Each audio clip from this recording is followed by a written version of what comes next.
it's the second foray to the temple, and we're right outside of it. And I know that so Brock and Demark are so the three new people who came have not been fully brought into um, the they haven't been provided with all the knowledge that you guys have.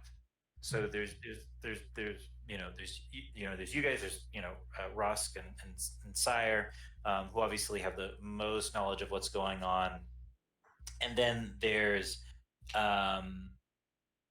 Ari, Uric, and Mule, and they are um, and Uric especially had been, oh, sorry, Avi, not Ollie. So Uric, Avi, and Mule, and Uric especially had been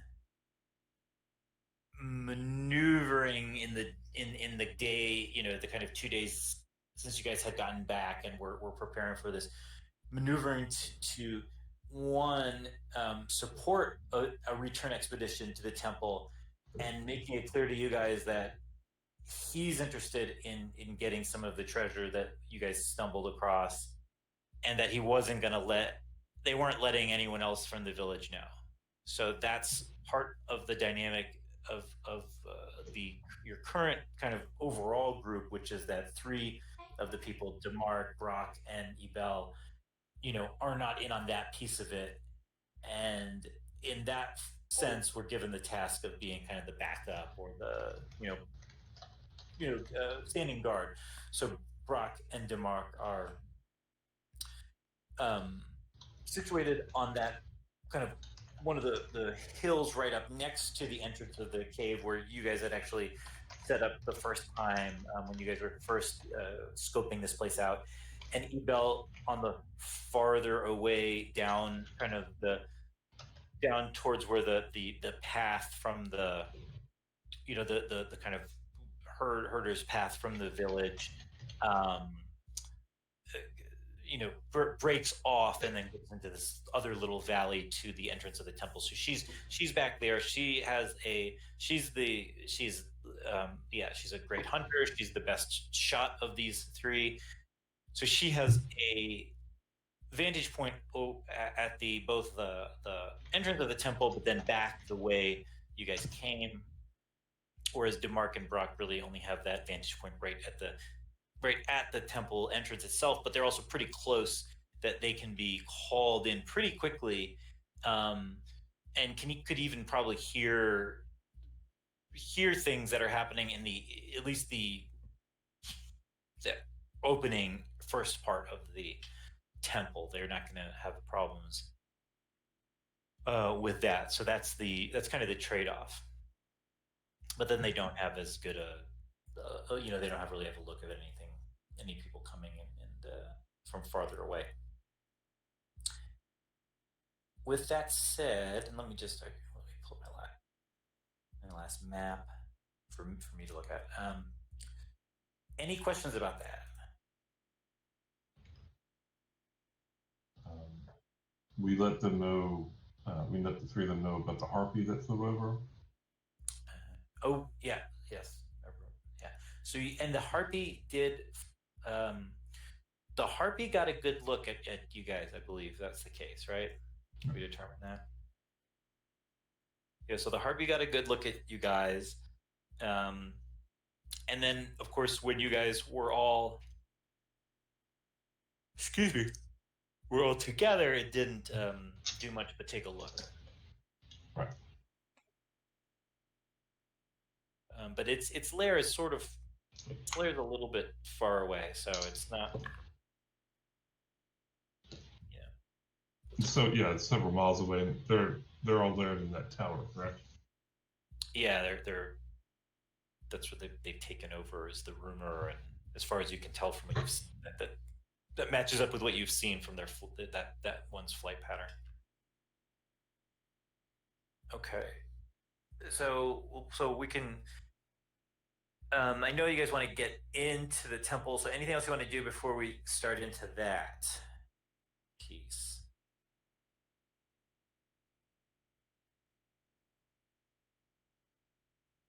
Well, they'll need to have a torch for them to see in the darkness, correct? That's a good point. Yes. Yeah. Yeah, Cyr's fine. Rosk won't doesn't Rosk has sort of bad, I think has limited vision no matter what, but can get along other ways. But these guys are going to need a torch or a lantern. And would they have brought?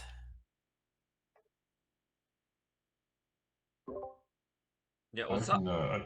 yeah, Cyir has a lantern with some flasks in his supplies. Yeah, I think these guys would have brought lantern. These guys would have brought supplies too. So it's a lantern. Is it? I think it is still daylight out. I believe, right? We determined. I think so. Yeah. Yeah, because you guys had left in the morning, so it's still kind of it would probably have been like midday by the time you got here and got it sort of settled. So, but yeah, you will need some type of lighting source if you guys go inside. But we can say like Mule also is going to carry a lantern. He hasn't been in yet. Mule hasn't been in yet. Yeah, only Avi and Yurik. And Avi, remember, also had that negative experience. He started to hallucinate last time he was in here and lost his nerve on a number of occasions. Was very twitchy and jumpy. Was definitely kind of seeing things, seeing statues move when you guys weren't seeing that. Um, and then uh, and then and this is going to be Mule's first time. And So I know we could infer when we passed by I think it was, wow, all those years of Catholic school or Catholic, going to Catholic school and church. I can't even remember what the name of it is, but basically the holy water thing. yeah, there's like so this kind of area where there's this bowl. It's right as you get in there. There's a um, like a little alcove with a bowl carved out of the wall, and you guys had seen dried blood in it. And, and as me, I inferred that's what triggered the effect, but I Yeah, don't know if we as characters figured that out or not. I think there's no reason why you could not have put that together. Like that seems, you know, um, certainly like it seems that uh, it seems that this is you can I think I don't know this seems like something your characters could have put together. This is a temple to death. This is a um, walking into it is there's like it seems to be a way to show some type of sacrifice to show that you're paying the price to get in, or you're so that I think that's not I think that's fairly reasonable. I don't know. I guess this is an interesting. I mean, it's the interesting kind of player. What is the player skill question? Is like, yes, player skill tells us that that's an important thing, and is that fair to translate to what your guys would know? I think so. I think that's fair. Like what? Not that and then what you do with that knowledge that's important or something. I don't is next. That's it's not actually clear. Like what then shall you do? Right. But that's an important thing. I think is fair enough. Okay. Which I guess then Cyir would think and say, well, you know, either I suppose we could try to leave a sacrifice of some type there, or just try to give it a wide berth and hope that keeping whatever distance we can from it would keep us safe. Of course, I didn't have any problem getting by there. That's true. Yeah, I didn't either. That's true. That's a good point. It's interesting.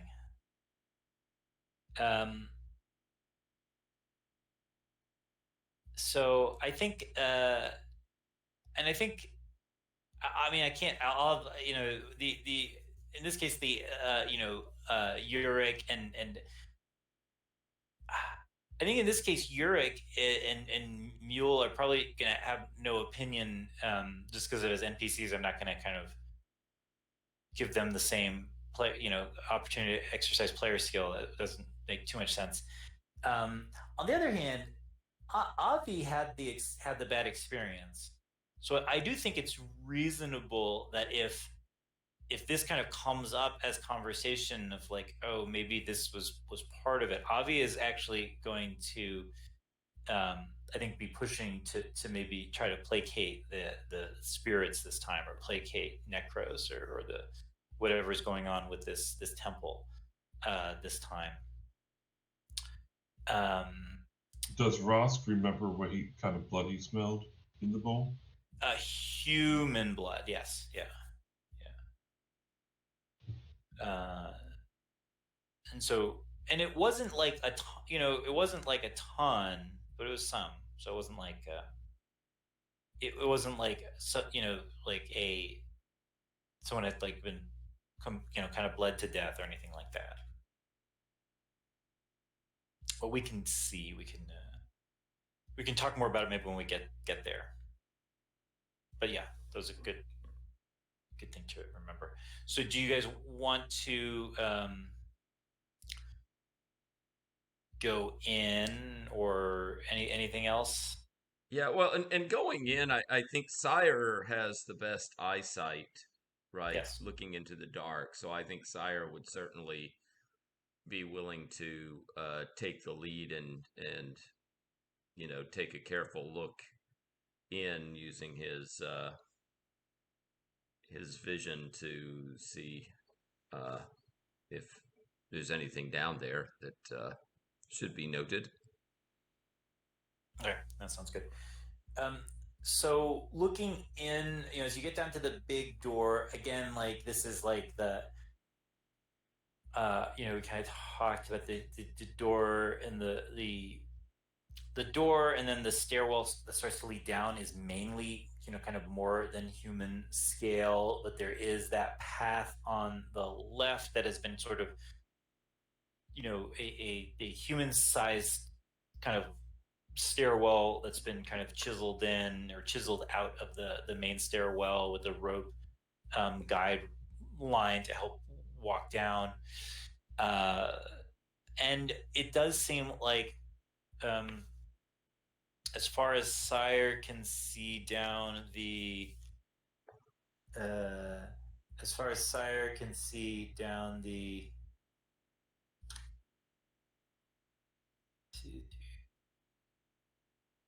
yeah, so Cyir can see down kind of all the way to the bottom of the stairs, and then his vision is actually only cut off by the bend, as the stairs go down and then the floor bends. So it's you could see farther, but there's that kind of bend as it levels off after that, so you can't see beyond that. Although you can see to right before where that chamber to the left breaks off, where the mural was, and through the mural to that treasure room. So you can't see where that breaks off, but you can see to right before that, and it's all what would say, there's no signs of anything that you can see. So there's nothing before that kind of standing guard or doing anything else.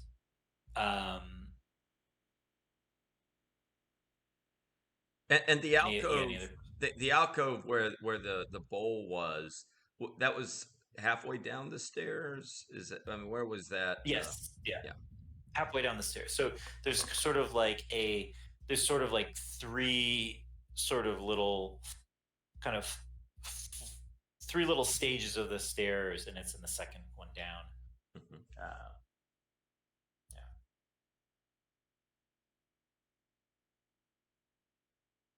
Well, I think Cyir is then inclined to uh, start making the descent. So, um, you know, Yurik and and those guys are happy to let you go first. Um, I think Mule will kind of closely follow you with the lantern, just so they can kind of lead for the other guys, and then Yurik will follow Mule, and then Avi is going to be more fearfully than the other two, kind of taking up the rear. Ross, could you want to be up with Cyir or somewhere else in this line? You're muted.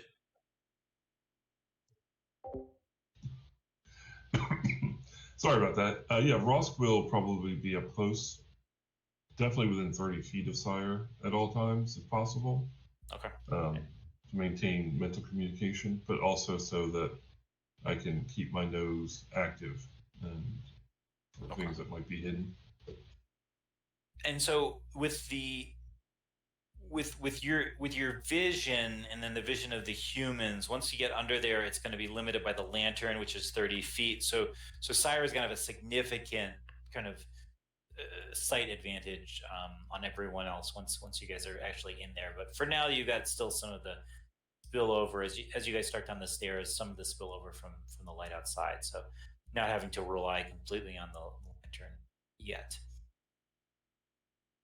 Okay, so you head down the first part of the stairs. You get to the second kind of landing area where the alcove is and the little bowl is. Did you? So you can choose just to kind of give it a wide berth. You can go look at it again. Um, you know, it's Well, up to you guys. is there any way? I mean, like when we get there, I think I would want to see like, are there signs that people like that there's travel into and out of that Yeah. alcove? Yes. So yeah, and there's actually fresher fresher blood than the last time you were here. Um, the which I think Rosk can tell, but yeah, a little bit fresher blood than the last time you were here, and like not much, but just like a little bit,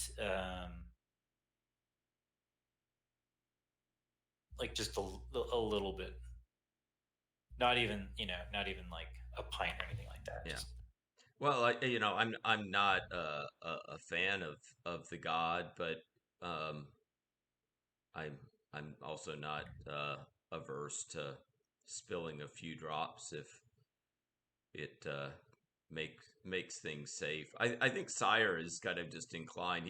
He has a dagger. He'll take the dagger out and say, "What do you think, Rosk? A few droplets for appeasing the god." Um, Rosk will probably quietly thump his tail a little bit, like he's thinking, um, and then he'll nod. He'll sort of sniff his way up there and say, "Yeah, I think that's a good idea."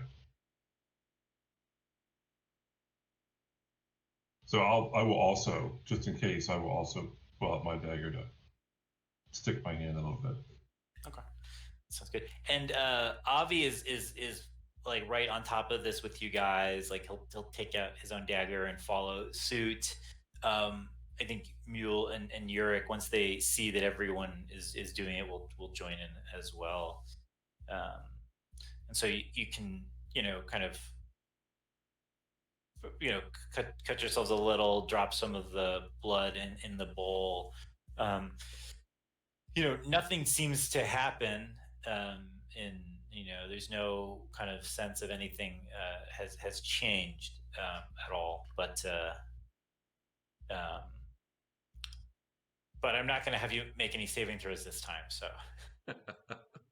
So So if maybe we get like as audience members, there's like some type of music cue that lets us know that was effective. But whether or not your characters know, and only and since only Avi had kind of failed his before, it's a little hard to say how you guys would. That's maybe a little hard to say how your characters would kind of put the pieces together, but Yeah, um, but I mean, I think Cyir would kind of pay particular attention to Avi after doing this to make sure that he yeah. doesn't. And I think Cyir probably say to Ross, well, I don't know if there was magic at work or if it's just that Avi thinks it works and therefore he's not you know having his breakdown. Yeah, like Ross will sniff in the air like, yeah, he smells less crazy this time. yeah, and speaking of smells, so the Rosk, I think how we talked about before. You had the smells, which you now know. You now been after having that those encounter with those the dinosaurs that were being ridden by the Higmoni. You can now definitely tell that this was a place where those dinosaurs were hanging out before, but their smell is definitely not as strong as it had been the last time you were here, meaning that they haven't been back, so that they've been so wherever those two um, wherever the two Higmoni who escaped the escaped that combat went with their dinosaurs. Their dinosaurs have not been back here.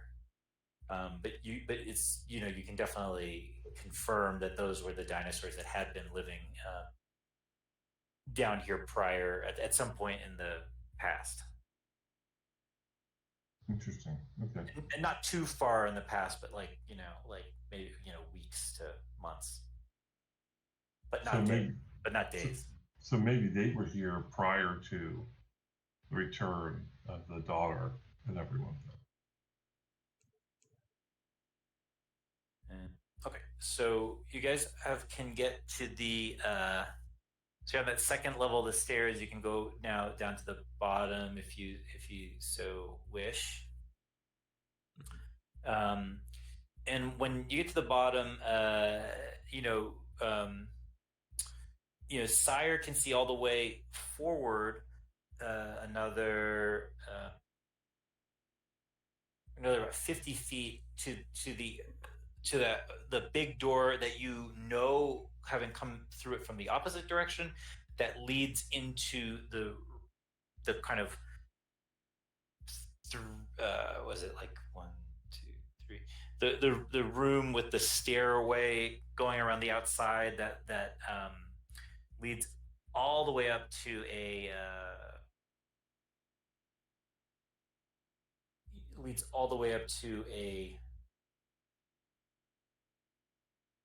I don't even know how to describe it, but the room with the stairway that's the stairwell that goes up in the outside you had been kind of chased around a little bit by one of the undeads. Um, so that's the room that door in front of you opens into, and then the door to the mural room is right to your left, or directly to your left as you get down to the bottom of the stairs. And that door is closed, as it was the last time you were here.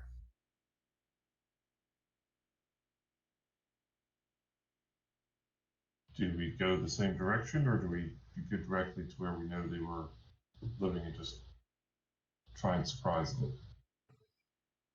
Well, I mean, when we went through the mural room, I know we came to the one thing that we were able to leave with was a bag of gems that we got from, and so if we were interested in revisiting that room and taking some loot, um,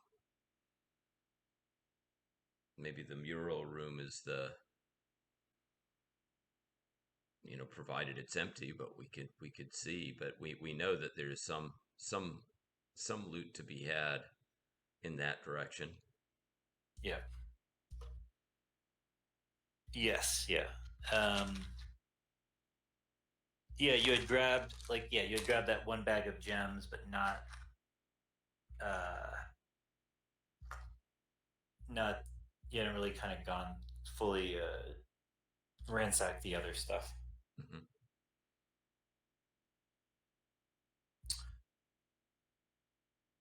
So that's an option. Cyir would say, Ross, do you smell anything at this door? Well, that's a good point. I will go up to the door and give it a. But No. focusing on new sense if from last time. Yeah. So I think you'd be able.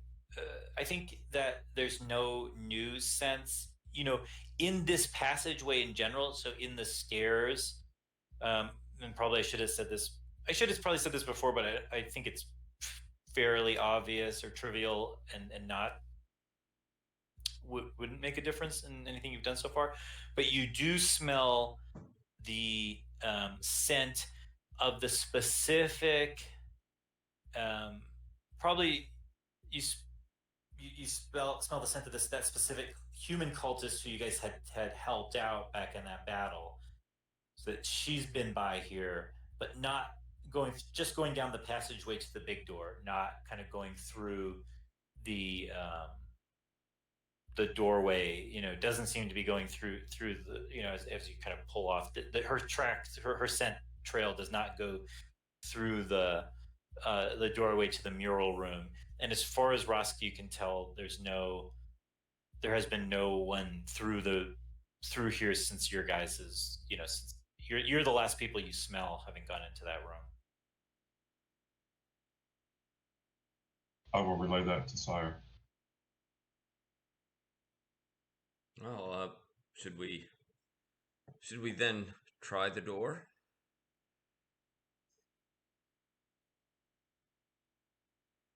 Ross just wants to make sure that he's smelling things correctly. He will look to see if the door has been trapped in some way. And I've only got a 15% in that. Fair enough. Give it a try. Was it? Let's see. I will say that you rolled last time. I'm supposed to roll, right? I think so. Yeah. Sorry. Okay. Find traps. Yeah, here we go. The referee must roll. Yes.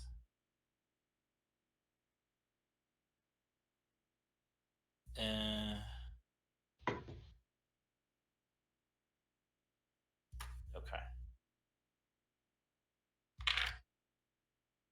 Okay. And I figure with oh wait, if you find it. Oh, yeah. So yeah, you do not find anything. You do not find a trap. Yes. Which either means you failed and there is a trap, or you succeeded and there is no trap. And because a success without, and I forgot this because I think I had mentioned before that, like, oh, but if you succeed and there is no trap, then you'll know because you get a credit towards advancement, but you don't actually get a credit towards advancement if you succeed and there's no trap. You only get the credit toward advancement if you succeed on a real trap. So it did. I thought there was like I was like, oh, here's a loophole in the game, but the game doesn't have loopholes. They thought that one through. So once again, the folks playing Forge or making Forge had run into the situation and preceded us there. So no traps that you can discover, Rosk. Okay. So you're just going to go in. Mm-hmm. Okay. So the mural room is as you guys left it, which is to say, defaced. The mural's defaced. Mule, who's seeing this for the first time, even in its defaced state, is a little, I think, creeps out by it. Even, yeah, even with, um, even though you guys had knocked in the door, the mural still has the image of what is meant to be Necros, along with his um, along with his um, his 13 kind of human-sized acolytes in front of him. Again, just as a reminder, the first of those acolytes is dressed in elaborate robes, and his head is nodding, and then the other 12 are on their knees and kind of bowing down. Um, and then, kind of in between Necros and the nodding acolyte, is the doorway that was in the mural, and that's what you guys had um, knocked in and revealing a entrance, an entranceway that leads towards a kind of small stairwell going up. Right. And then oh, go ahead. Well, I have a crude map that I drew, and it's at the top of the stairs. That is that where the storeroom is? Yes, yeah. That's where you'd got the gems, and then there were a couple other things there that you hadn't taken with you. Right. So Cyir is inclined to make his way to the stairs and take a look up to see if there's any movement or anything that he can see up there. Yeah, I think so this all seems like, this all seems pretty, pretty safe, or pretty empty. Your Cyrus not seeing anything. You can see, if you go through the doorway, you can see the top of the stairs, and again, the angles prevent you from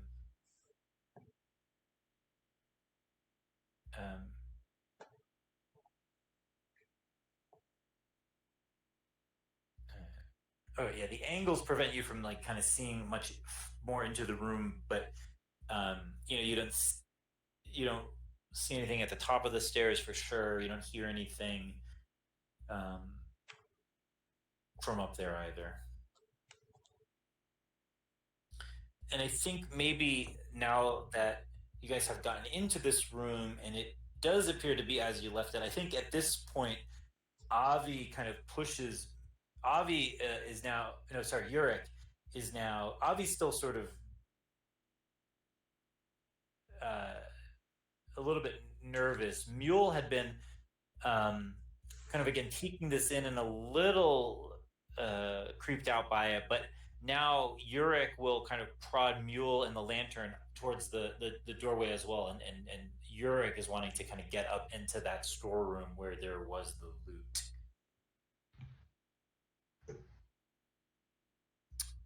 So he'll kind of be. I don't think he pushed by Cyir at this point, but he's getting very. He's getting maybe closer. He's kind of crowding Cyir. Right at the door, kind of getting ready to go up there, and he's bringing he's got Mule, kind of dragging Mule with him because Mule has the lantern. And meanwhile, Avi is sort of, again, standing back a little bit more away from the door, not twitchy or anything, but just nervous, but not twitchy. Sort of more understandably not pathologically nervous.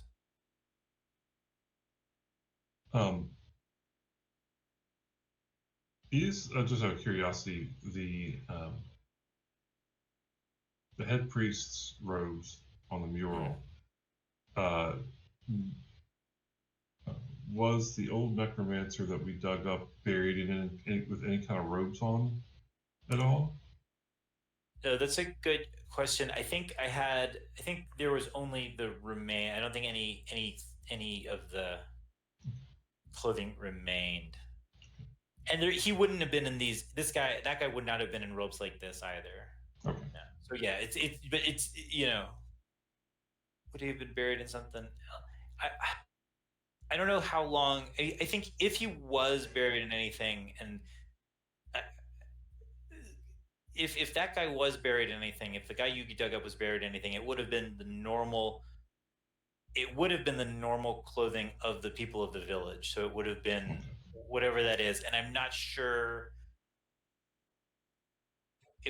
how much that would last. So they use a lot of this leather, this specialty leather, which I mentioned is like their one of the prime kind of domesticated goods, kind of agricultural goods that they have here. They kind of raise these beasts that have these herd animals that can be used for their hides.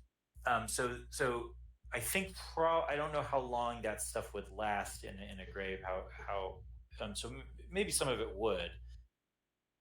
I don't know. Do you guys have a sense of how long leather would last in a grave?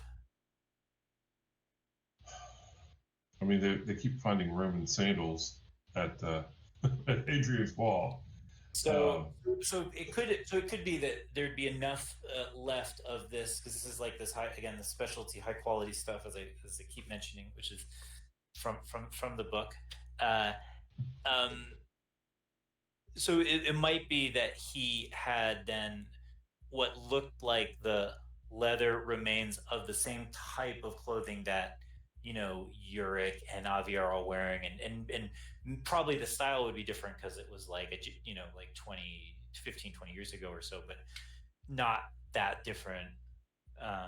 But definitely like dressed as a villager and not as anything like you're seeing on the mural or anything kind of different than that. That's a good question. The only other thing is that if Ross sees or feels Uric getting too pushy, he'll just sort of casually put his tail like as a barrier to just a subtle sort of keep your distance. So I think Uric is definitely getting too pushy. So if you want to do that, that's I think is Ross will lay his tail down. So and I think Uric will bring Uric sort of back to kind of realizing a little bit more awareness of what he was doing, and he does back off. He is not he doesn't kind of push farther. He kind of gives Cyir a little more space and kind of backs off, but doesn't vocalize his impatience, but his body language is still impatient. Yeah. It's not, I'll whisper, it's not far up the stairs. Why don't I try to silently move up there and scan the room, and if it's clear, I'll get you give you the signal. Okay, he'll nod to that. He won't push that. Okay. Okay, move silently. Okay, let's do it. Then do I roll this? You roll, yes. Okay. And not great, 25%, but we'll see. It's always good. No, I rolled a 52.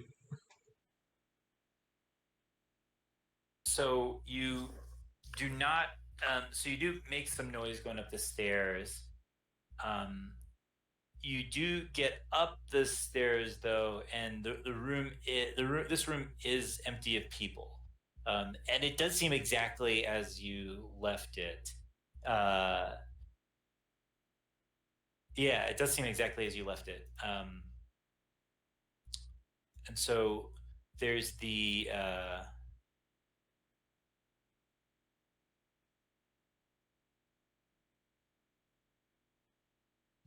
I forget.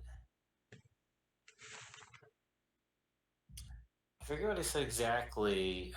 My notes are a little off here, but so I know you guys took the bag of gems um, the last time. Uh, there are various kind of sacks around, which I think you guys looked in them, right? Yeah, I think we had done a little bit of searching and kind of saw that there were, various kind of items being stored there. Yeah. So there's you guys know that, and you give the all. Oh, sorry, you're gonna give the all clear Yeah, so we can yeah, get everyone yeah. up. As soon as I find, yeah, that I'll give the others the signal. So so Yurk and Mule kind of get up there pretty quickly. Avi does come up, and he sort of lingers at the top of the stairs, kind of watching, taking his job as the rear guard seriously, but also again this kind of nervous energy is going. So there's so there's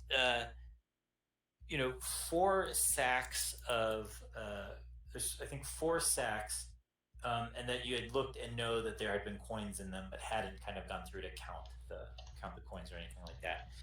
There was the bag of gems that you already took. There is a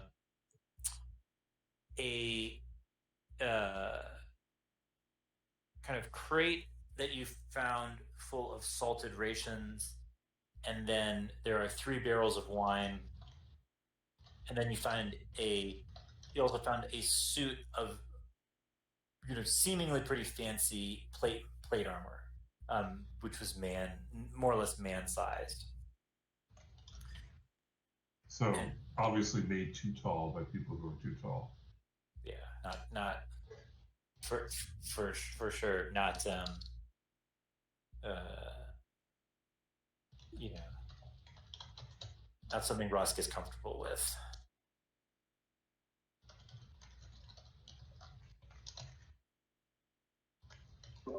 And is there one other exit out of this room? Yes. So yeah.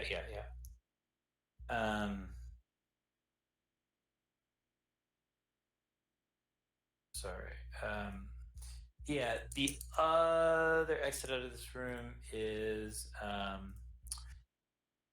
So yeah. So the as I'll try to describe it again. Make sure this is how I described it before. So as you the stairwell out of the mural room kind of goes up about runs about 20 feet, kind of it covers about 20 feet of distance as it goes up, and then the room itself is a only about 10 feet wide at the top of the stairs, and then running kind of in a parallel direction to the the kind of stairwell into the original stairwell you guys came into the temple with. It runs about 30 feet in that direction, with the crates and barrels and everything,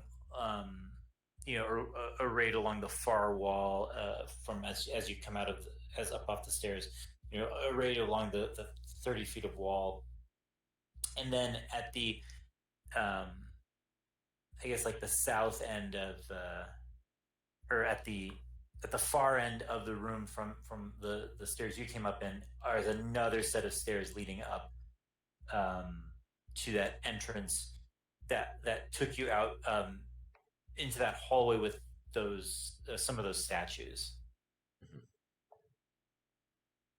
And is that a door that goes that way, or is it open? That was a door that kind of is a hidden door that opens up um, behind one of the kind of behind one of the statues. So it's a door that is not hidden from this side. From this side, it looks kind of like a door, but from the other side was kind of hidden from behind one of those statues. Specifically, uh,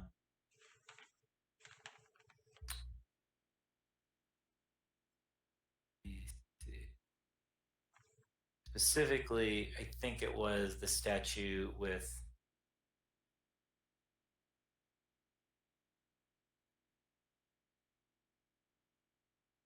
Oh yeah, this was yeah. So this and so this statue and the statue itself that was actually kind of on some type of hinge, and that actually had to be you actually had to kind of push the statue, kind of swivel the statue on the hinge to get through the secret door once you kind of had opened it up. Right. And that was the statue of the woman dying in childbirth. All of them are sort of grisly, maybe more disturbing ones. But yeah, that was what was up there. Well, I think it's okay if people want to grab some of the coins, but I don't know that we should spend a whole lot of time uh, here. I think Cyir, who did have the bag of gems. I think he would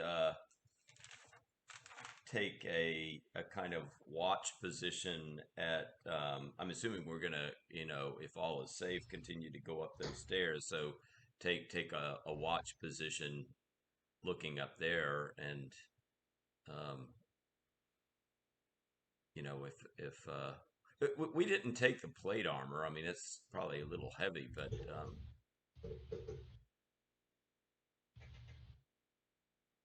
Yeah, I think the plate armor is heavy. It's definitely something that is seems valuable.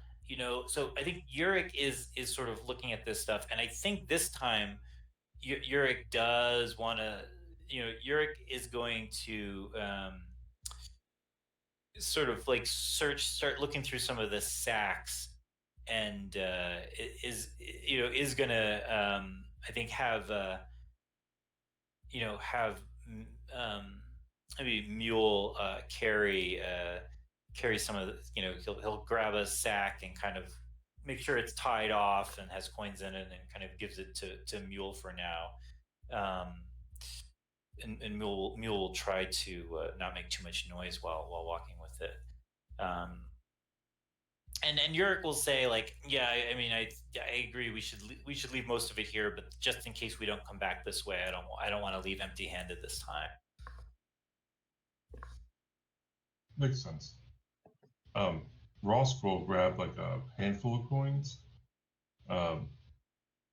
and from another one of the sacks, but he'll also grab a handful of coins for Avi, and he'll like sort of go up to Avi and place the coins in his hands. It's like, and he'd sort of pat him on the thigh, I guess, to kind of give him you're doing a good job, keep it up, kind of try to boost his morale a little bit.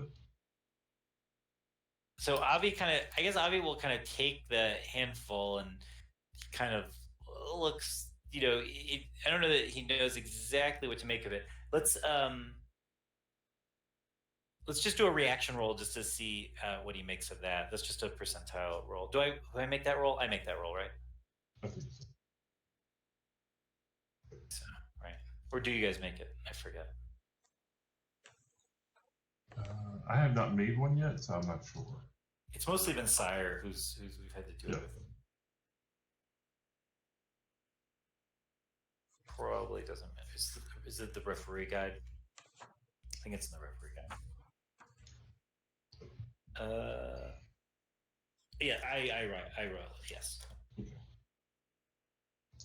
Okay, perfect. Okay, so he seems so yeah. Avi will smile and he'll take that. He'll smile like maybe he thinks it's a little weird, but he gets that like Rosk is trying to you know he gets what Rosk is trying to convey with that kind of reassurance and kind of comradeship. So he won't even look to Uric. I was going to say maybe he looks to Uric for what to do, but he won't do that. He's confident enough with that at least this interaction to just kind of take the coins and kind of put them in one of his pockets or something for now. And Rosk, you grabbed 11 gold pieces Okay, for yourself. So that's pretty good. But yeah, Yurik is still kind of eyeing all the other sacks. He's like looking at the plate mail. But we'll stop for now. He'll stop kind of for now, and he kind of nods at Cyir that he's ready to move on or go and move on.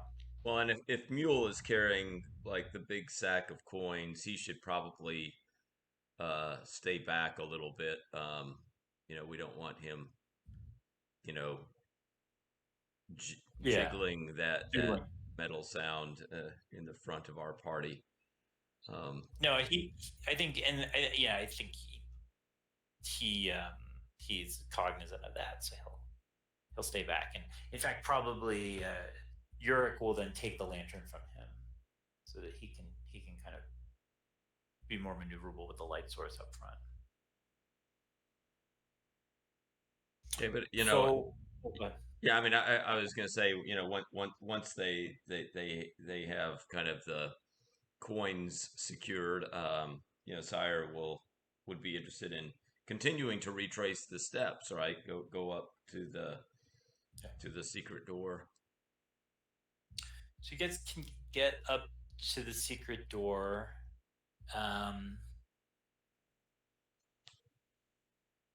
Okay.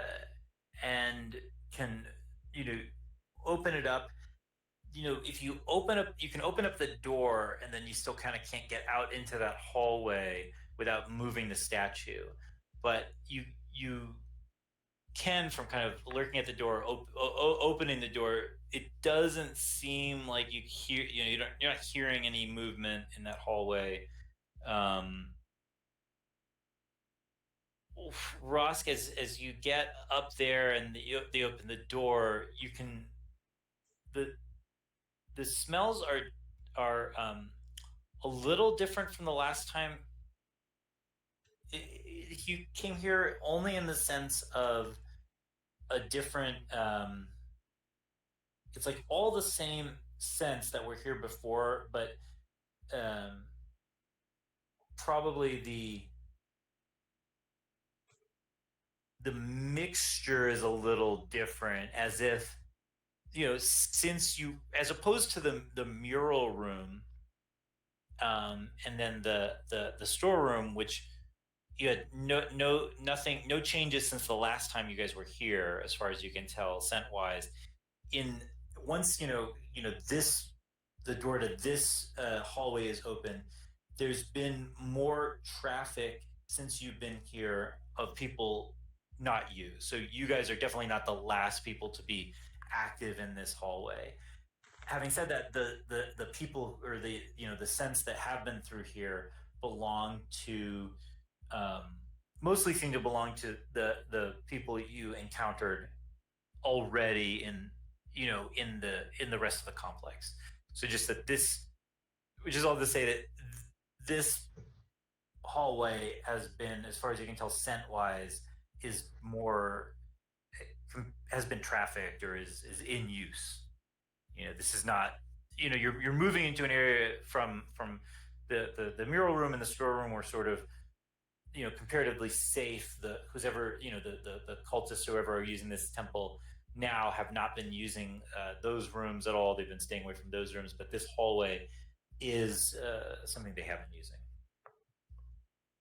And there's only one. There's only the door, the secret door, and then there's the door at the end for the way out at the end. Are there any other doors in this hallway? Yeah, there is. There is the door that you hadn't opened, which is directly across from the secret door in the statue.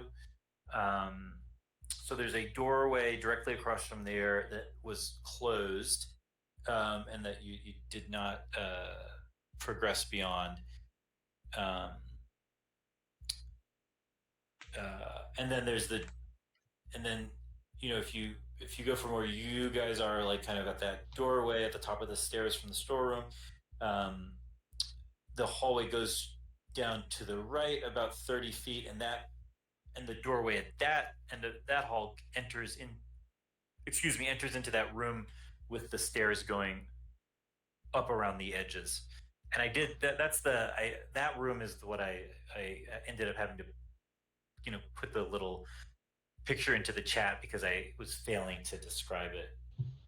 I still don't know how to describe it well using words. So, and there is in this room with the secret door enters into.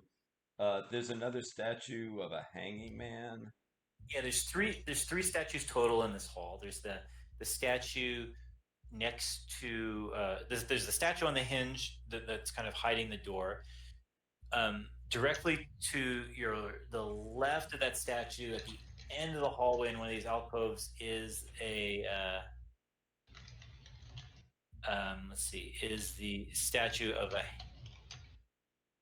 hanging man. And with an actual, like, there's like the statue is a statue, but then there's like an actual rope tied around its neck and a noose, and then hanging from a hook on the ceiling. And then there's a statue right next to the doorway to that room that you had to the doorway that you had gone through to the room with the stairs going around the outside walls, and that was of a woman who was drowning.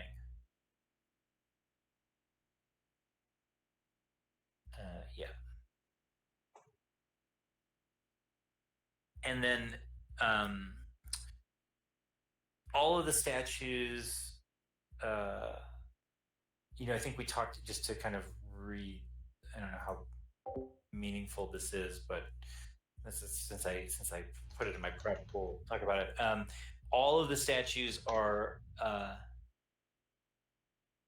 they're these, they're bronze statues. They are made in a way that is impressive to you guys, and is not, and seems to be not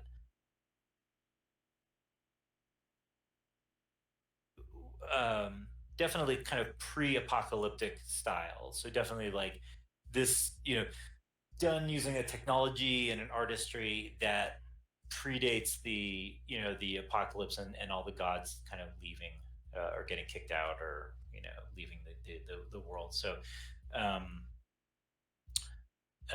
so that's impressive. And then the eyes of the statues are all inlaid gems.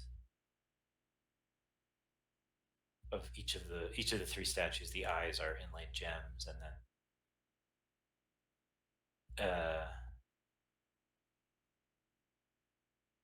yeah, so that's important. Potentially important.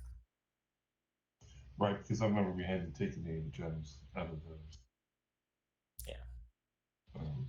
But it is a possibility. Tall statues. Yeah.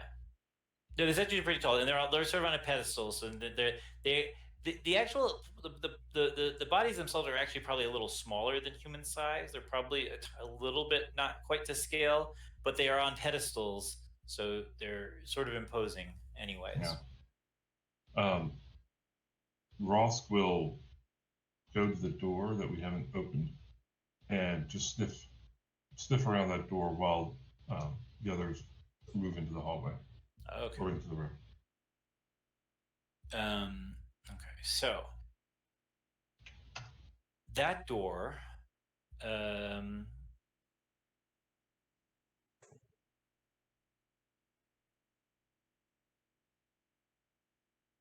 Okay, so that door. Did you smell under this door before? I don't remember doing that. Now,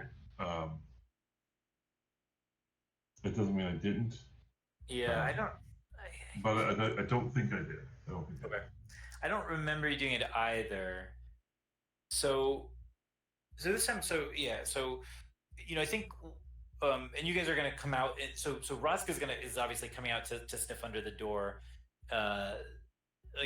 Cyir, are you gonna follow into the hallway? Yeah, I'll kind of Oh, sorry. I'll go all the yeah. I won't go all the way to the door, but I will walk behind Rosk and kind of keep an eye in the middle of the room at what is going on, but especially kind of looking at, since we haven't been through that door, I'm curious as to what we might find there. Okay, and I think Mule is now kind of hanging back. Mule hasn't even come into the hallway yet, past the door, because he is trying to keep in mind that maybe is making more noise than everyone else.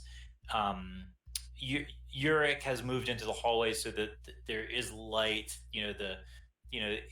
So all the humans and Ross can see the kind of entire distance, because it's not more than 30 feet, so you can see the entire distance in this hallway. And then I think Avi is going to be, kind of guarding Rosk's back here too. He's touched by the kind of giving him the coin, so he's going to be, trying to have Rosk's back here. So smelling under the door, one, the cultist, you have the sense of the three human cultists who you've encountered, both the leader and then the woman that you helped in the battle outside, that guy you found who was digging a hole, or who was supervising the skeleton digging a hole, and then the main cultist Sadia. They've all been kind of down this pathway and through this door, but from under the door now you have a stronger sense of other humans, some of which smell like, not exactly like, not the same people, but like in terms of like kind of eating maybe the same foods or wearing the same type of clothes, or kind of bathing in the same type of water as Uric and Avi and the guys from the village. So there's smells of that type of thing from under here, that type of human from under there, as well as like some other, so you got that smell and mixed in with like other human smell, and then Higmoni smell. That's similar to those Higmoni you guys had encountered in the battle, but that's the least. That's maybe like the smallest mix. Like if there's like a huge mixture of smells, that's like just like a little accent of Higmoni. Yeah. Is there any smell of sickness or death coming from there? Yeah. Yes. Yeah. Definitely like some decay from underneath as well. Not overpowering, so not like the main smell, but yeah, definitely decay. I will immediately relay that to Cyir, and I will check the door for traps. Okay. And I guess to see if it's locked as well. Oh, sure. Yeah. So it's, I guess actually it's barred from this side, but not locked. So from this side, you can lift the bar. It's not locked. There's a place that the bar could be sort of padlocked into place or like secured into place, but that hasn't been done. The bar is just there to prevent it being kind of open from the other side. and you do not find any traps.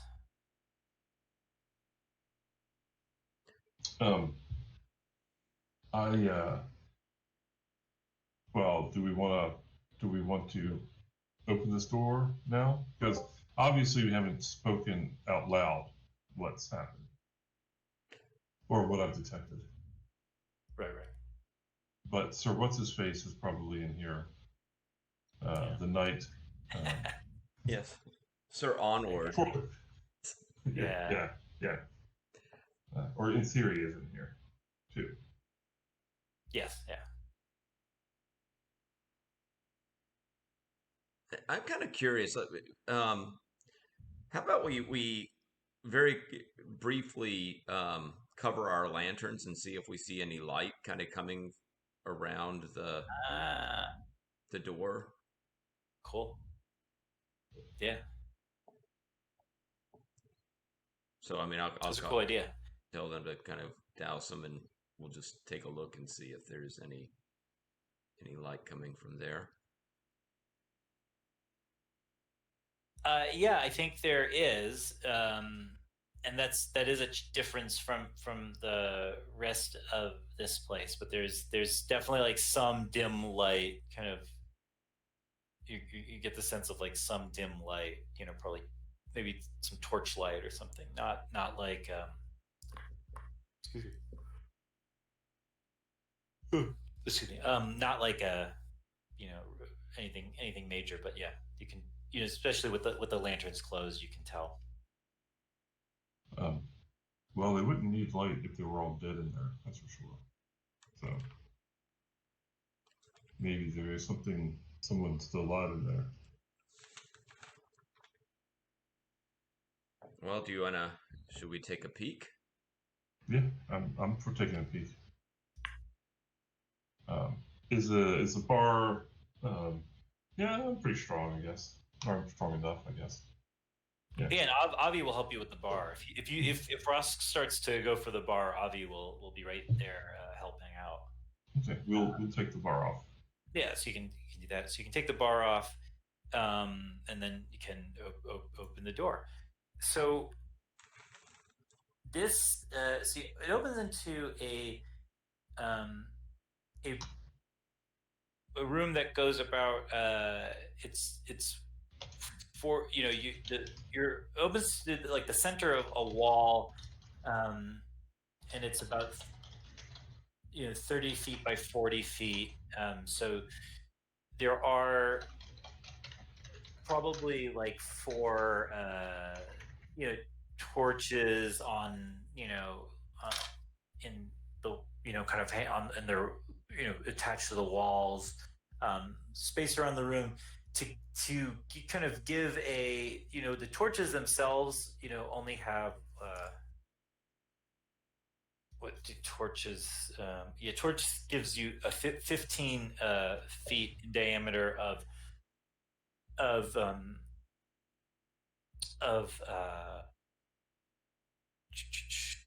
light. And so by having since the room's just 30 feet across and about 40 feet wide, just having those four torches basically kind of illuminates the entire room, although it's with quite a bit of shadows and not still quite a bit of shadows and not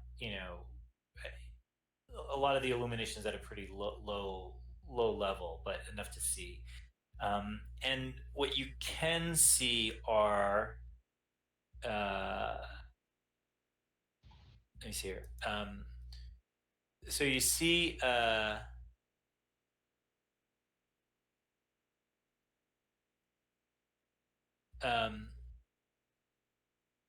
on one side of the room there is a guy in armor,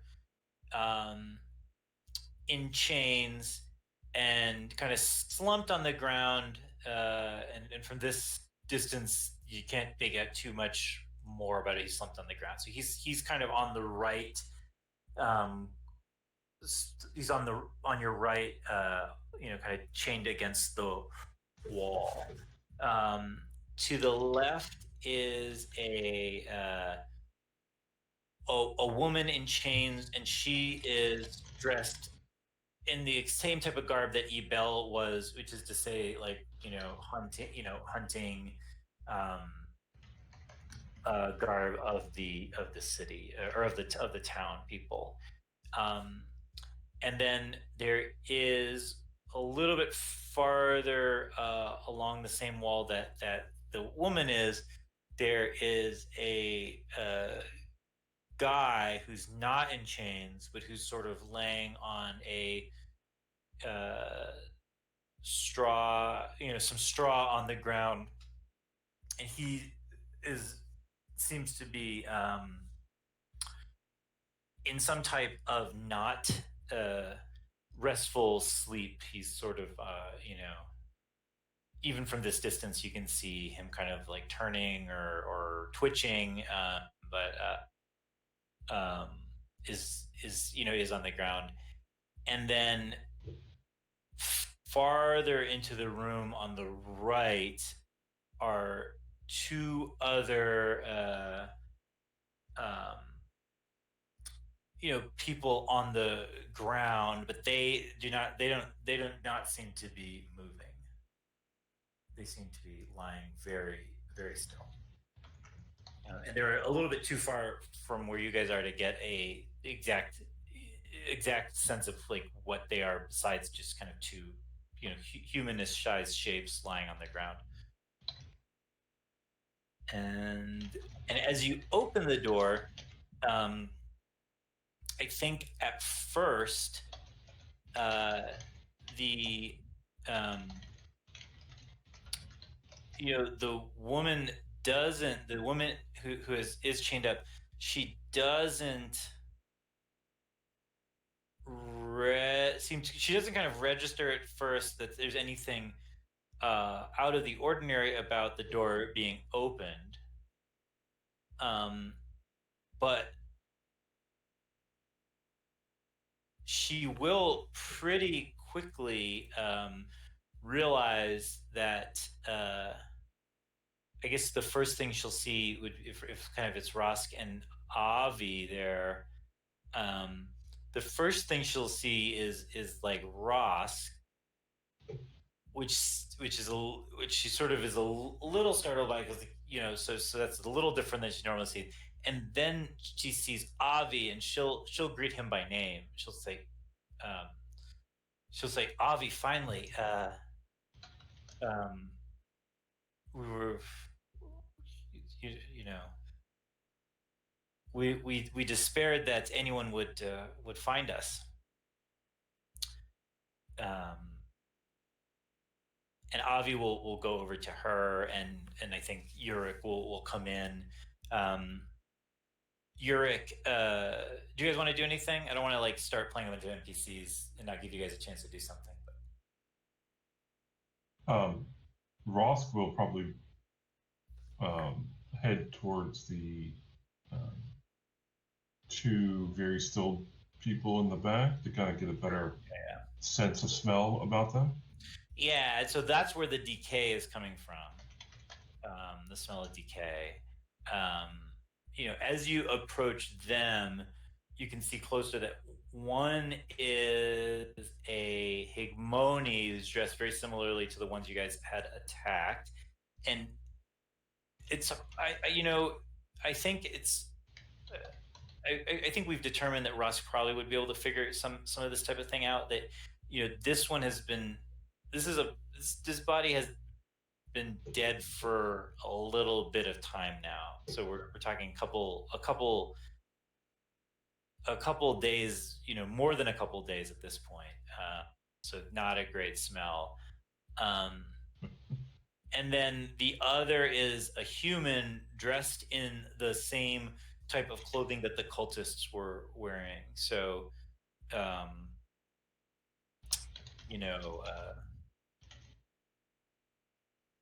the kind of the Necros, Necros worshiping, robes. So you can see that. Cyir, anything you want to do before I? Well, yeah, play a bunch of NPCs on each other? Well, I think Cyir will go to the other figure chained up, Oh yeah, yeah. and will Cyir is wondering if that's Sir Onward, and so he'll say the name Sir Onward to see if that gets a response. Yeah, and so as you say Sir Onward, he sort of this guy has been kind of slumped in chains, and he lifts his head. He kind of nods, and he's going to creak out. His voice is sort of cracking compared to the woman who was, is obviously sort of shaken or not or whatever, but sound, was able to kind of is already like she's probably already like talking with Avi, and we'll get to that. But Sir Onward is like noticeably sort of struggling to even like lift his head up to kind of meet your eyes. Um, he looks pretty pale. He doesn't look in good shape, but he says, I am Sir Onward. I see. Um, uh, I see that my prayers have been answered, and we have been delivered from our captivity.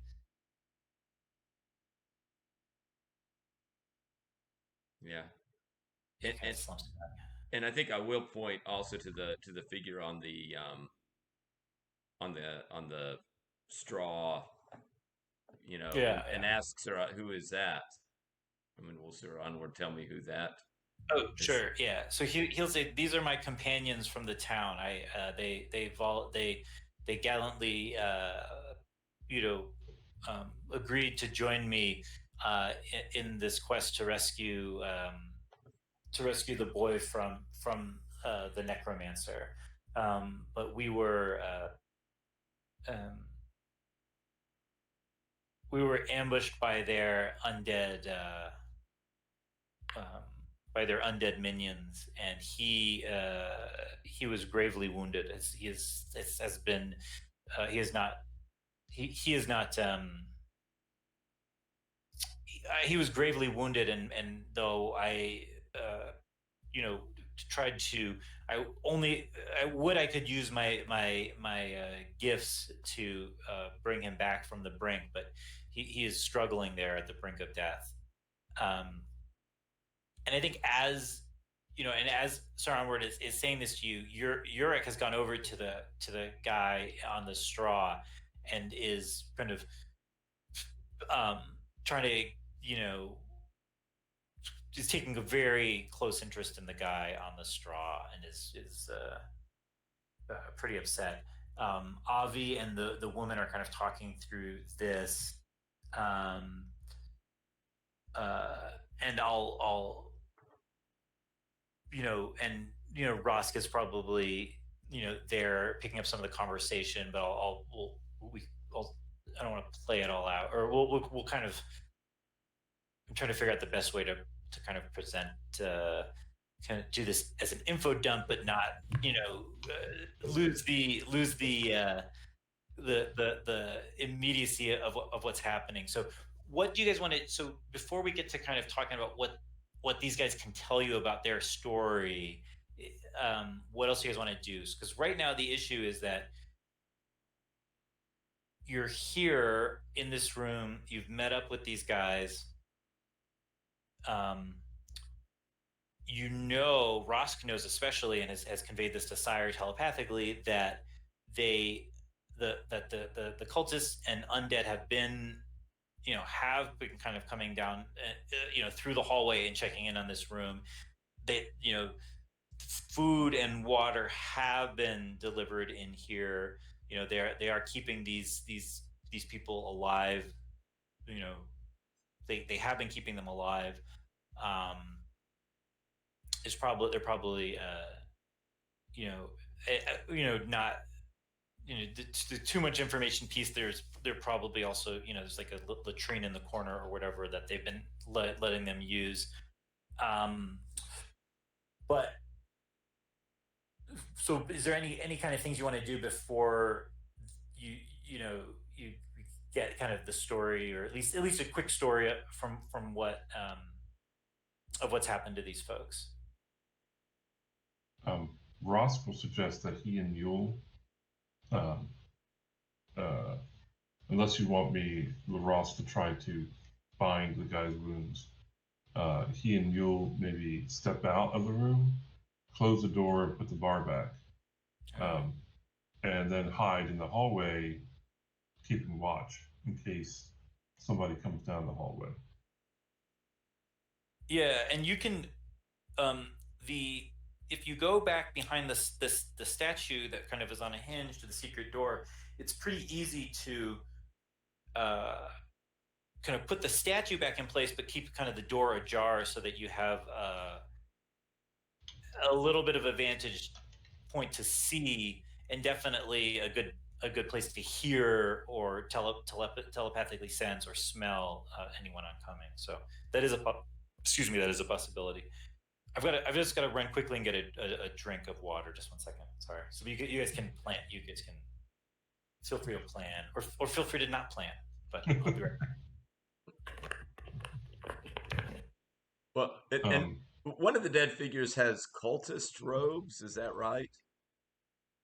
Mm-hmm. Which could be valuable. I mean, as should we need to disguise, so right. I think that would be worth taking. I think so. Probably they're not in the best shape to help in a fight. Correct. They might be strong enough to carry the wounded guy out, though. Mm-hmm. You know, they could handle stretcher duty as far as that goes.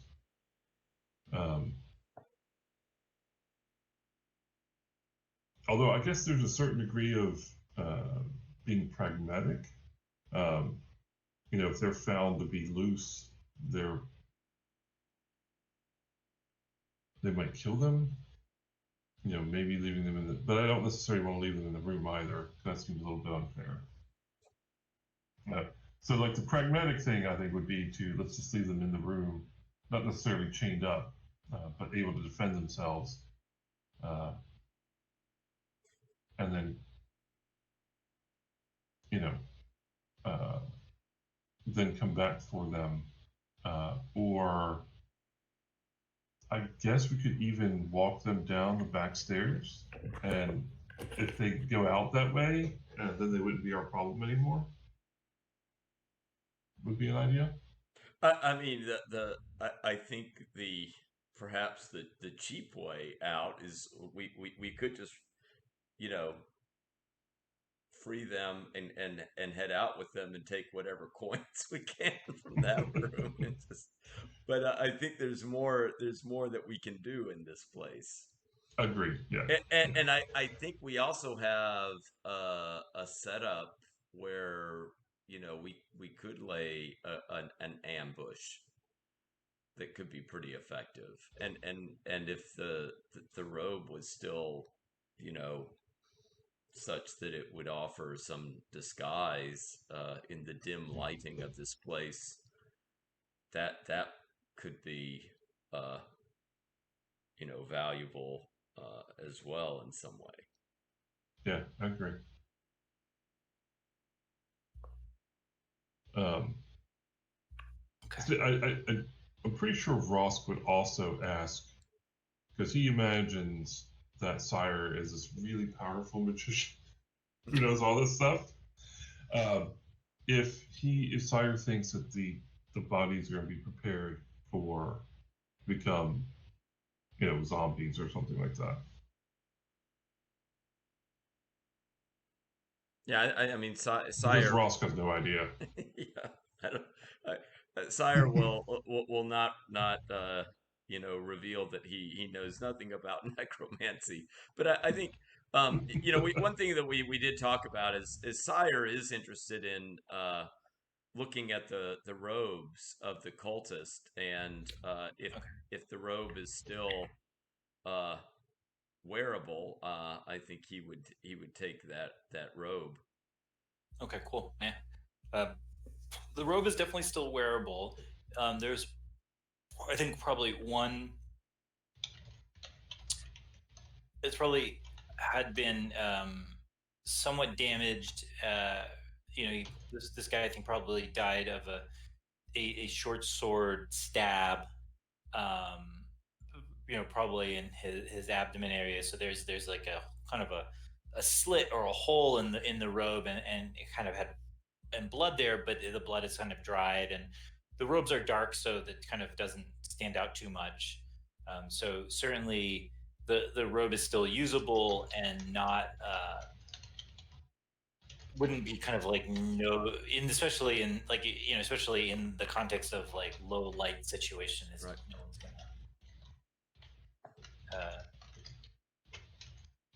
necessarily notice. So yeah, that robe is available and usable. And now that you've stripped a corpse, we're officially old school. Yeah, we are. I think that's the true. It's not any system. Did you strip a corpse? Yep. Did you look for traps? We did. Did you strip a corpse? We did.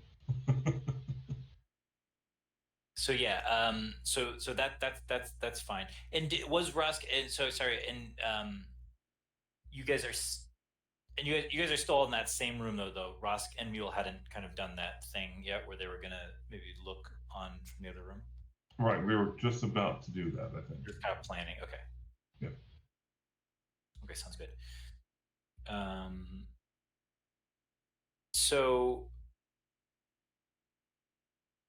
what do you guys want to do? Yeah, so I guess fill me in. What do you guys want to do? We'll figure out the logistics. What needs to be done?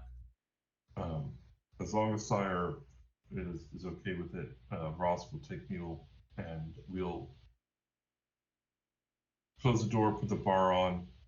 That way, Cyir can talk, can hear what they're saying and find out what they need while we watch. And we can alert for if someone's coming, which could be to our benefit, I guess, in the sense that instead of having to take them all on at once, if one of them comes down the hallway, we can nab that person as well. Yeah. And you can, and remember, you can still, even though you can't see Cyir, he can still be close enough to communicate with him telepathically if he stays by the door. Right. Okay. Yeah, okay. So Rosk and Mule kind of move to that that vantage point behind the secret door and behind the statue. So you can definitely hear everything in the hallway, and you have some sort of limited sight down the hallway, but can kind of peek down so you can kind of see what's going on. So meanwhile, in the other room, a couple of things that have so first of all, I think it becomes pretty obvious, or it becomes pretty clear that the guy on the straw who is kind of straining or struggling is in fact Urik's brother, who because was part of the Urik's brother, who is Guilus's cousin. They're Guilus's cousin, and who was obviously part of the original expedition to save Guilus. So Urik is pretty concerned about his brother, who does seem to be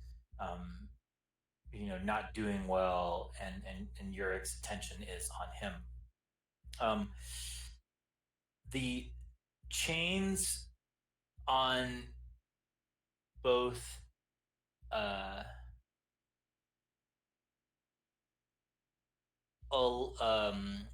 the chains on both Sir Onward and Elisa are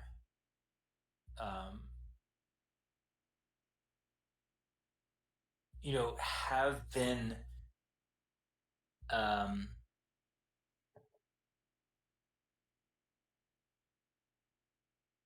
are not Yeah, I don't. So they aren't actually. They're not like. And just they are kind of manacled with their hands and then their legs, but they aren't like chained to the wall or anything. So they can move, although not easily because their legs are manacled together. Um, but they're not like chained in place. Uh, the quality of the quality of the chains isn't necessarily super great, but it's probably more than you probably can't break them simply with the with like weapons you have here. I think they probably need a little bit more. If you don't have like kind of the key to them, um, probably need a little bit more substantial tools than you have here.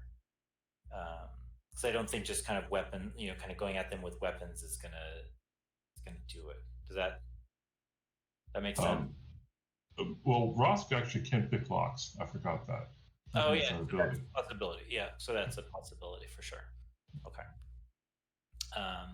And the locks are probably not too sophisticated, so that actually is a possibility because they're not like, they're not, um, they're not they're not sort of expecting lock pickers to be around here, but they're so that's good to remember. But they probably are like they're too sturdy probably to kind of take out easily just with your just with the weapons or tools you have on you now.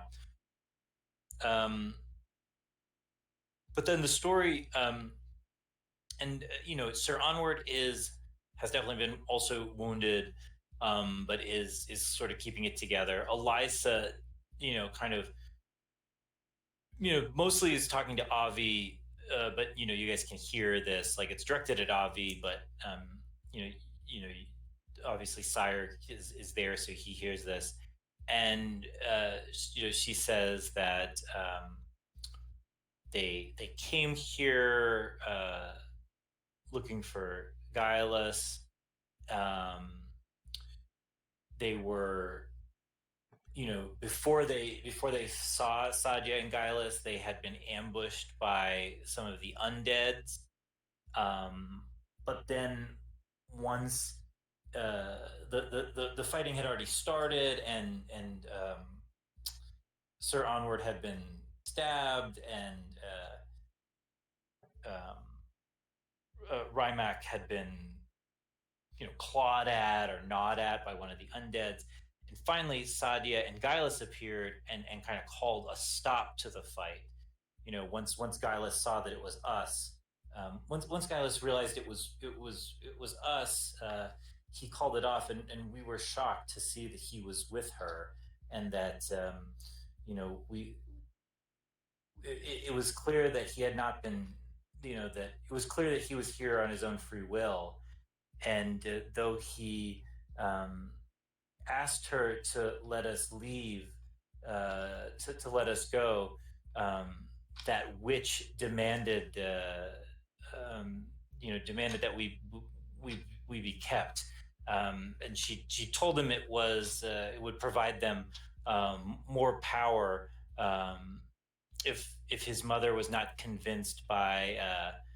If they more power if they still needed to convince his mother, although I'm not sure what she means to convince, what she means to convince his mother of. And then since then, that must have been days ago, and since then they've given us a little bit of food and water every day, and usually it's so they put us in here. It's been a couple days. Those bodies, and she kind of points to the bodies in the corners, were already here when they put us in here, and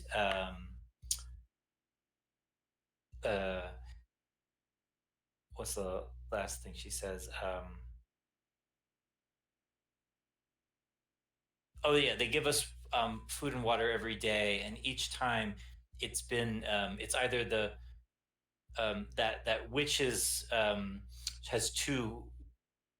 has two followers, a man and a woman, and it's always one of them, and they always come guarded by an undead whenever they come to give us food.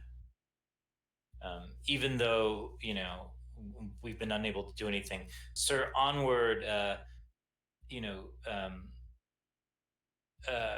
hasn't been able to. And they keep every time they come, they also keep um, um, torturing Sir Onward to keep him from regaining enough power to heal us, or to heal Rymac and to heal himself. And Sir Onward sort of nods at that when she says that. Says, yes, they are. They've continued to wound me daily in order to keep me from fully calling on Baranthina's power to save us. But I. Oh, go ahead. Well, and they come, from your best guess, how many times a day? Once a day that they come to check on you? Yeah, she says she thinks so. And she says that it's been hard to tell. They may come once. Uh, they they've been here. They've been here at least 5 times since we've gotten here, and that probably and you guys can point that for if you guys put the information you have together, that's probably a little bit less than once a day. So some days sort of stretching it out, but probably once every 30 hours or so. Right. And have they been here recently, or I'm trying to get a sense of No, like yeah, exactly. No, they haven't been here recently. Like, that's why when you opened the door, we thought it was them. Yeah, well, I think Cyir says, telepathically to Rosk, maybe time for an ambush, right? That two like a cultist and an undead are the likely people to be arriving, and if we get the jump on them, we may be able to knock those two out. And they may have the keys with them as well. Yes. Yeah, that's cool. So how do you guys want to set up the ambush? That sounds good.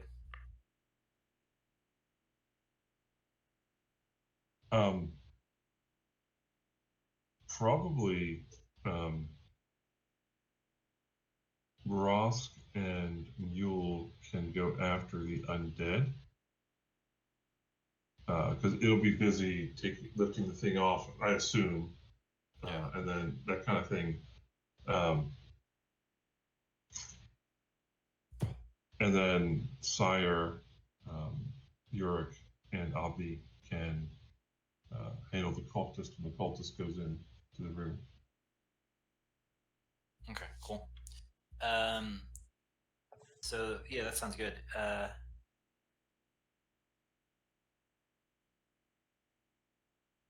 Okay.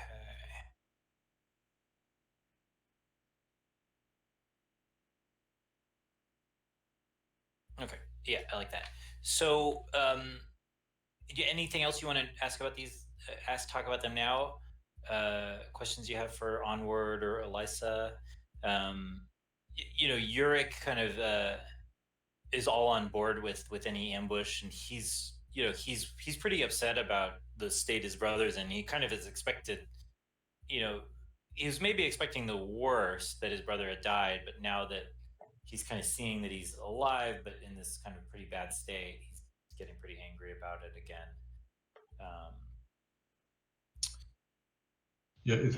How long does it take to bind somebody's wounds? Oh, I don't.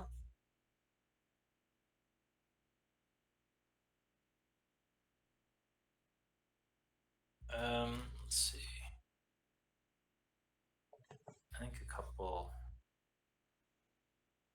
rounds, but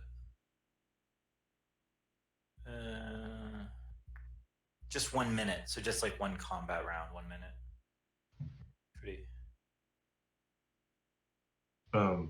Do you think we could take the risk of me trying to bind Sir Onward, and that could make him strong enough to help Yorick's brother, and then I go back to my ambush position, kind of thing? Do you think that's worth the risk?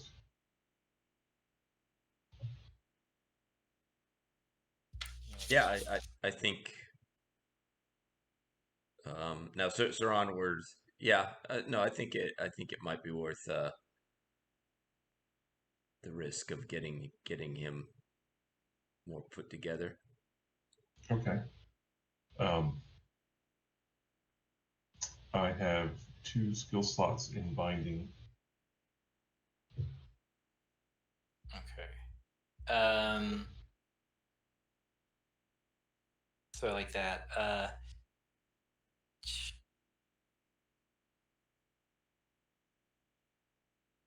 So he will. So yes, you come back over there. You can bind Sir Onward. And so he gets some hit points back, and it also sort of stabilizes him too. Okay. And you are able to kind of do that and get back over to your hiding place before anyone has come. There's no movement there. Once Sir Onward, so Sir Onward sort of getting back some of his strength. I think.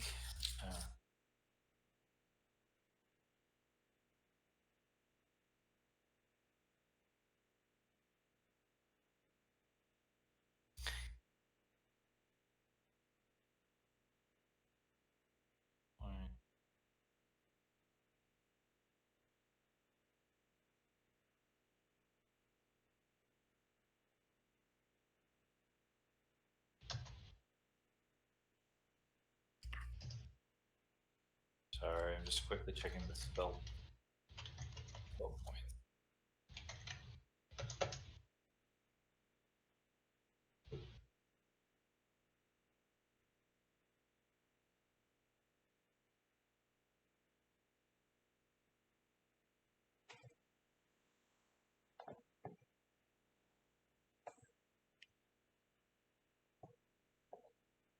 Okay.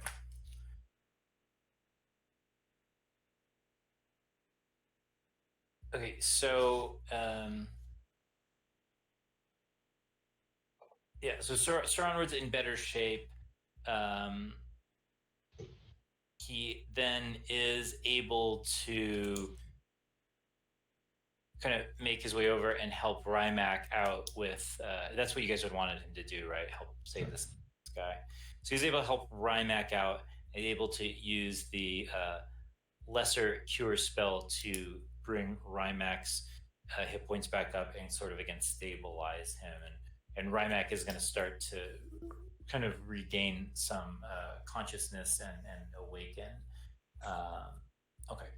So for setting up the ambush piece,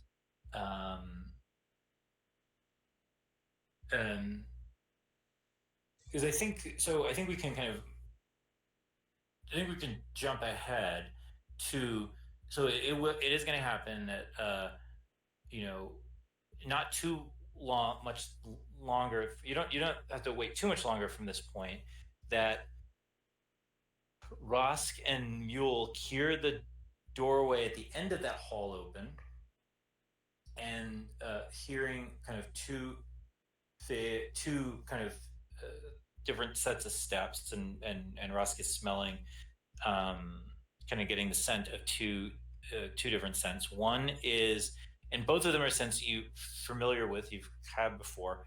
One is the scent of the woman cultist who you had saved from that ambush, and and the other scent is one of the zombies that had guarded her or had been traveling with her. Um, and she's carrying kind of uh, a like a water skin, or it has like a water skin slung over her shoulder, and is also carrying like a sack of bread, and the zombie is um, not carrying anything. Yeah, they don't carry anything.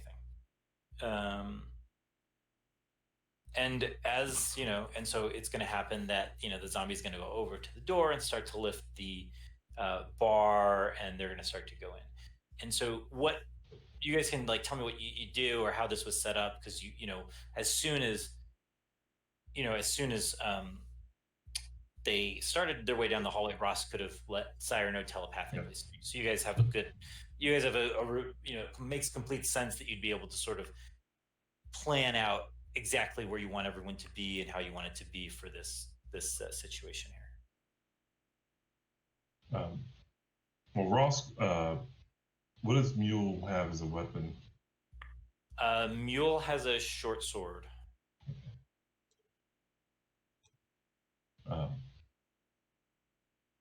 Probably, at least for us on the outside,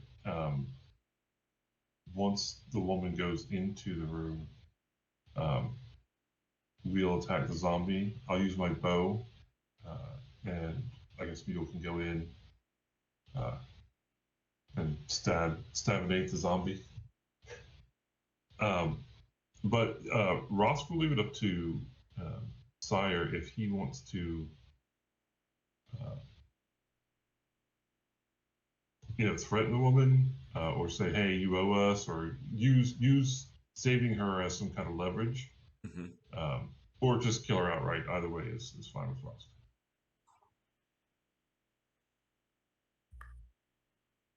Yeah, and it's the idea that we would be waiting on the inside. You would let us know that they're coming, and so we would essentially have a kind of have them surrounded. Yeah, sorry, that was my understanding of your plan. Yeah. But you guys can like sort of, I mean, just to we can sort of say that again, the tactical advantage you guys have by sort of knowing that these guys were probably coming and being able to set up with Rosk where he is means that we can kind of say that you can kind of coordinate yourself so you can be kind of be anywhere. So I think the issues are sort of what do you want to do with her when she steps through the door, and then what do you want to do with the zombie? And so it sounds like Rosk and Mule can go after the zombie, and what do you want to do with her when she steps through the door? Yeah, and the people inside are gonna be me and Uric is gonna be there. You, Uric, and Avi are there. Rymac is now healed a little more, but is still kind of weak and doesn't have any weapons or anything like that. And then Elisa is manacled and so not super effective, and Sir Onward is also manacled and so not effective, although potentially could use magic, although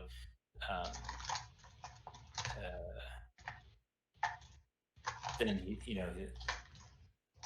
Yeah, I think that the way I would set it up is we put the robes on one person and put them on like one you know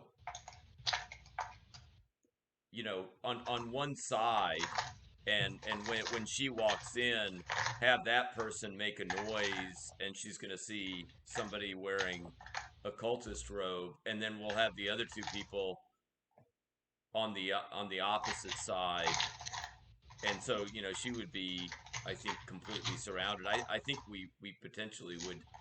I mean, we'd have to jump on her, and we'll see what she does. I mean, I think if she decides to fight, she's going to be in pretty bad shape. Yeah. So I think so. Let's play it out from here. I think that's a good plan. I think that makes sense. Who do you want? So like Avi will volunteer to wear the robe. Okay. I think Yurik doesn't want to do that. He's Okay.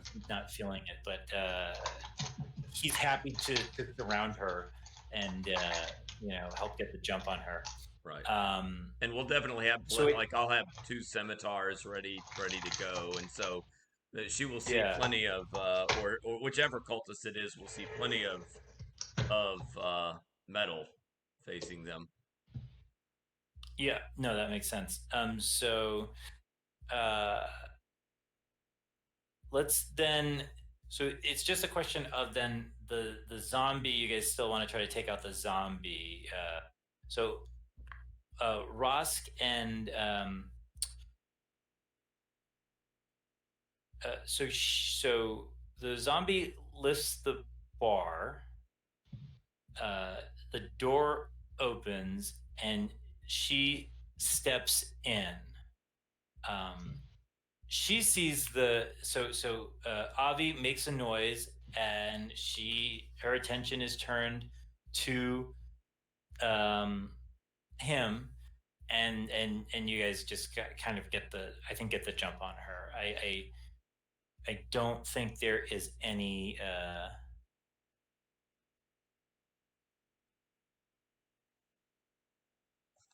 there isn't. I think theoretically there may be like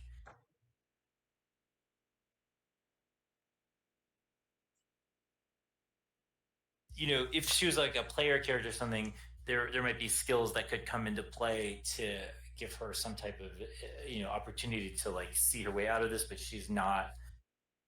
She doesn't have those skills, so she's gonna, I think, fall into this trap without much she can do about it. But the zombie is going to potentially be an issue. So you guys want to, but you guys will get the jump on the zombie. So Rosk can take a short bow attack at it, and then Mule can charge with his short sword. Right. And, yeah.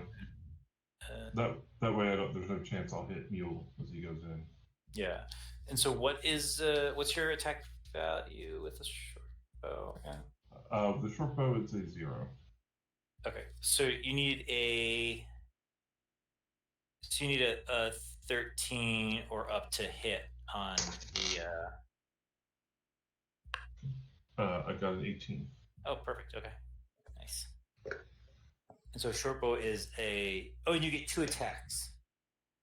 Oh, okay. Yeah. With it, but it's only 1d3 damage each time. Another 18. Okay, nice. All right, so 1d3. Yeah.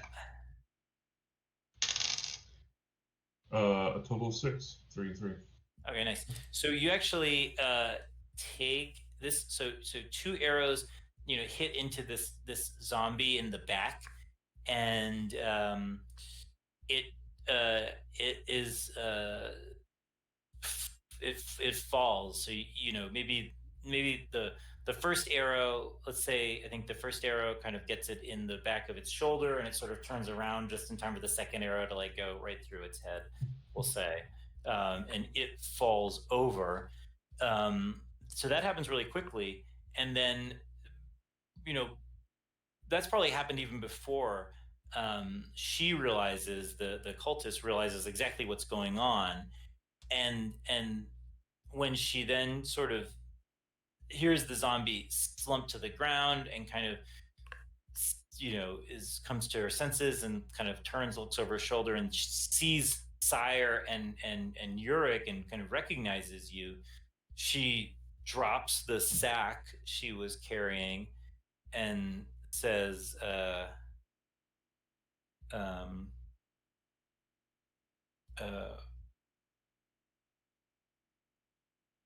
see, what does she say?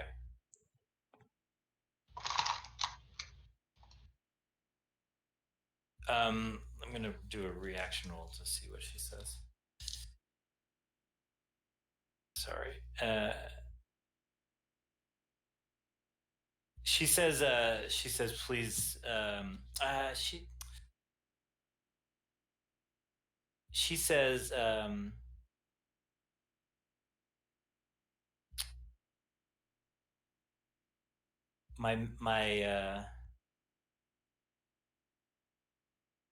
you made a mistake coming here. My mistress has been merciful, but she will be no longer. I know she gave you that chance, but by coming back here, you have sealed your fate.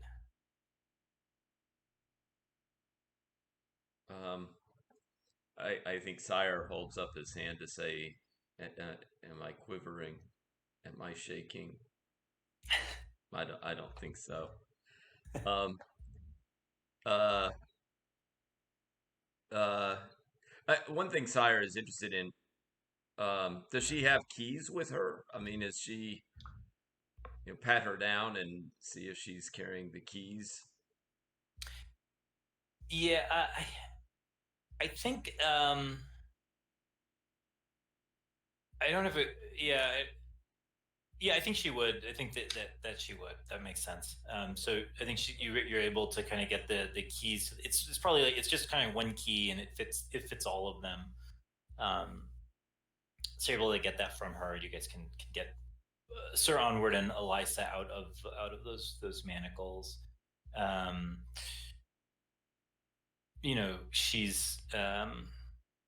She's pretty passive after her statements about her mistress. She's going to be pretty passive. Mm-hmm. She's not gonna. She sees that, like, obviously she's surrounded. She's not like a fighter. She's not like a